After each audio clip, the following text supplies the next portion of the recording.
Halo semuanya, selamat datang di podcast kami. Perkenalkan, nama saya Widya Florenza, penempatan kantor unit penyelenggara Bandar Udara Matilda Batlayeri. Dan di sini sudah ada rekan saya. Silakan perkenalkan diri, Pak Gersom.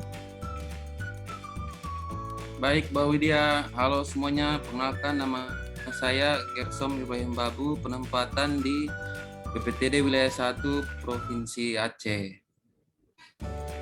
Nah, pada kesempatan kali ini saya sudah mengundang Pak Gersom untuk membahas stereotip ASN. Dan di sini kita mungkin akan lebih membahas ke stereotip negatif ya Pak ya. Tapi sebelum kita mulai nih pembahasan kita harus tahu dulu nih, apa sih stereotip itu? Stereotip itu adalah suatu prasangka yang didasarkan pada penilaian ataupun anggapan berdasarkan karakteristik perilaku orang lain. Nah, menurut Pak Gersom nih, masih ada atau tidak pandangan stereotip negatif terhadap ASN sekarang ini? Kalau menurut saya sih pandangan stereotip negatif itu terhadap ASN masih ada ya.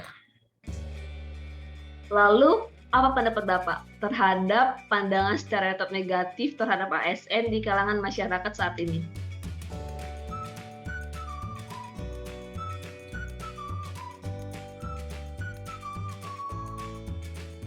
Orang tidak sedikit juga yang bilang tidak suka, namun banyak juga yang menginginkannya. Buktinya itu jumlah pelamarnya setiap tahun terus bertambah. Ketatnya persaingan terjadi di setiap tahun, akan tetapi masih banyak ditemukan isu mengenai image buruk ASN ini. Di sini perlu kami luruskan, problema itu mungkin memang betul terjadi di masa lalu, namun untuk saat ini stereotip negatif PNS sudah tidak tepat. Baik Pak, terima kasih atas tanggapannya. Jadi mindset masyarakat di sini yang harus diubah ya, agar citra ASN tetap terjaga. Menurut Pak Gersom nih, apa contoh stereotip negatif ASN yang sekarang masih beredar di masyarakat? Nah, ini ada beberapa stereotip negatif terhadap ASN yang masih beredar sekarang juga. Yang pertama itu, jadi PNS itu enak ya, susah dipecat. Jadi PNS itu aman, susah dipecat, kerja sesuka hati, tidak diberhentikan asal tidak korupsi. Karir akan mulus sampai pensiun, uang pensiun akan lancar setiap bulannya. Sekarang rumus itu sudah tidak berlaku. Harapannya masyarakat selalu meningkat, perbaikan pelayanan selalu disorot, imbasnya terhadap PNS itu selalu dituntut untuk lebih disiplin. PNS yang ogah-ogahan atau sering tidak masuk kerja, datang terlambat, atau pulang lebih cepat bisa berakibat fatal. Ia bisa dipecat, tapi urusan pecat-pecatan tidak sekedar karena tidak masuk kerja, tapi juga karena pelanggaran lain. Di antaranya karena penyalahgunaan wewenang, menerima suap atau gratifikasi, sampai dengan berlaku tidak netral saat pemilu. Semua pelanggaran itu bisa berbuah ancaman pemecatan. Nah, yang kedua, kerjanya leha-leha dan tidak produktif. Jika ada PNS yang masih berleha-leha di jam kerja, fix itu ada yang salah dengan sasaran kerjanya.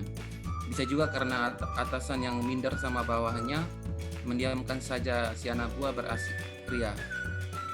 Setiap PNS itu punya sasaran kinerja yang dipakai untuk menilai si pegawai ini bisa kerja atau tidak. Kerja benar aja belum tentu baik, apalagi tidak kerja. Sekarang justru sebaliknya. Pengalaman saya waktu menjadi PPNPN di Balai 25 Papua dan Papua Barat, kami itu bisa pulang kerja itu di atas jam 9 malam sampai jam 12 malam itu karena banyak tugas dan deadline yang harus diselesaikan pada saat itu juga. Dan yang ketiga, ada juga yang berpendapat bahwa ASN itu berkompetensi rendah dan miskin inovasi. Padahal sekarang sudah banyak ASN yang sudah warawiri ikut workshop atau seminar di luar negeri karena pemerintah sekarang fokus sama peningkatan kualitas SDM. Kompetisi pegawai harus ditingkatkan dan melalui Latsar ini juga kita para CPNS sudah diasah untuk memberikan inovasi, salah satu contohnya agenda 4 aktualisasi nanti. Oke. Baik Pak Gersom, terima kasih atas pendapatnya dan sharing pengalamannya. Sepertinya Pak Gersom ini sudah banyak pengalaman ya, kita lihat ya. Dengan percakapan kita tadi, saya dapat menyimpulkan bahwa saat ini ASN harus bisa tampil di publik menunjukkan eksistensinya, baik itu forum formal maupun informal, serta di platform media sosial agar masyarakat mulai mengenal ASN sebagai profesi yang mampu bekerja nyata, sehingga secara perlahan meninggalkan stereotip negatif yang dulu pernah melekat pada ASN. Kemudian, ASN juga harus mampu menjadi contoh panutan serta menjadi garda terdepan dalam mengedukasi dan menyampaikan kebijakan pemerintah untuk masyarakat. Semoga melalui podcast kami ini dapat memberikan manfaat bagi teman-teman yang menonton ya. Terima kasih Pak Gersom, terima kasih teman-teman. Terima kasih Pak Badia.